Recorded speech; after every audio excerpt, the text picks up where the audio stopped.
Malalaman mo talaga ang tao pag talagang syunga, uplok, ganon. At ang sabi dito ni CJ Hero, sino muna ang ginagamit ang pera at kapangyarihan para mapagtakpan ang mga kasalanan niya at walang pag-aalinlangan na gagawin at gagamitin ang lahat para sirain ang buhay ng mga inosenteng tumutuligsa sa korupsyon at pagmamalabis niya.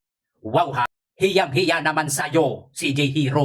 Sige nga, kung totoo, yang inaakala mo at yang mga pasaring mo, bakit wala kayong maipakitang ebidensya dyan?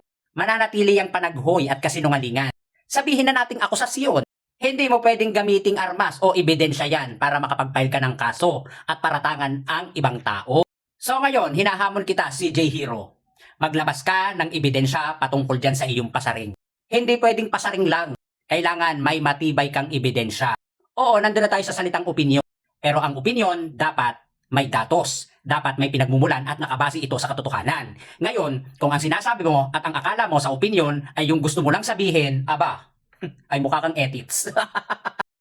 Dito, sa usaping ito, mananatili kayong sinungaling at hindi kayo dapat pagkatiwalaan o paniwalaan dahil yung sinasabi mo ay kasinungalingan at pawang kasinungalingan lamang. Kumbaga yan ay material ng paninira. Yan ang malinaw na paninira ng tao. No? Naintindihan? So hindi mo naiintindihan yun kasi nga, uplok.